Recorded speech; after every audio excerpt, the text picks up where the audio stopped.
Hi, I'm Andrew Orange of Orange Lighting. Thank you for watching. This week we want to commence a series of videos that tackles the current technology driving the lighting control systems in residential and commercial projects. However, to start the process, we seek to identify the opportunities that exist for interior designers and architects when offering lighting controls to their customers. Now, I know that many of you remain reluctant to promote sophisticated controls because of their complexity. And many I meet voice their concerns due to the lack of standardisation and with installation.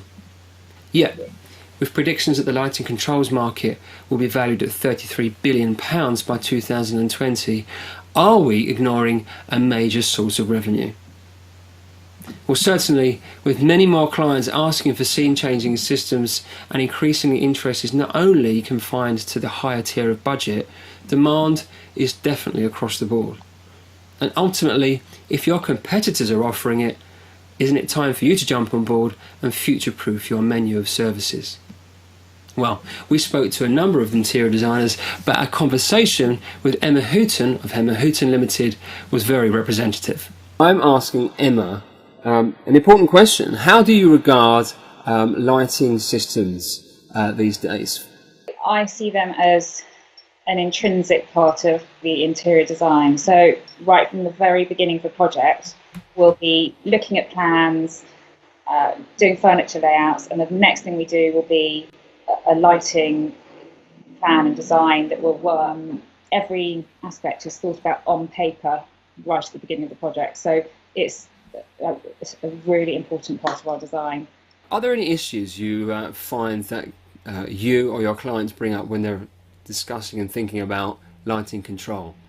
We normally have a discussion whereby they want a really sophisticated system and they want it to have great impact on their interiors. They also want to work with an interface that is simple to use. So there's this constant battle at the beginning of the project to find a way to get both of those things together. Have you noticed any changes from what clients are demanding or asking for? Many of our clients are travelling around the world, staying in top hotels. When they see what's possible in these perhaps more commercial spaces, some of them, it inspires them to be more adventurous and go for really layered lighting in their interior design and incorporate that. So they're really definitely more adventurous and looking for us to guide them in that. But yet they're trying to find something which is simple enough to use at home. That's right. So they want all the the high tech. They want the cutting edge technology, but they want an interface that is intuitive and simple to use. Not just for them, but for also their guests, people who are coming in cleaning. They want something that everybody can just look at and immediately use, and not have to have a demonstration done for them or have some sort of manual to refer to. How important do you find the actual switch is? Very important, as is it's all about the detail. So every small aspect of the interior, right down to the door handles, hinges, metal finishes, are crucial. We want them all to come together. So very often when we're researching switch plates for more sophisticated lighting control systems, we find that the finishes can be limited or the look can be really contemporary. So you end up with a very sort of space age looking interface on a wall of perhaps a more classic interior. And it just doesn't always sit that well with the interior. It's necessary and the clients want it, but it doesn't always flow with everything else around it, and perhaps the metal finish on it might not work with the door handle that we've chosen, and those two things are right next to each other, so it's really important. So clearly there's a need and a hunger for more information on controls, so we asked a controls expert for the inside story. Wandsworth have been manufacturing in the UK for well over 100 years, making switch plates, but in recent times they've developed their own brand of sophisticated controls to go behind those plates. And with a recent project such as the BBC Wood Lane Studios conversion, they're in a great place to comment.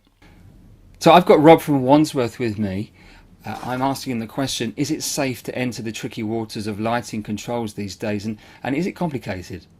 So yes, lighting controls can be complicated on the face of things. As long as you're guided by the professionals, however, it can be much, much easier.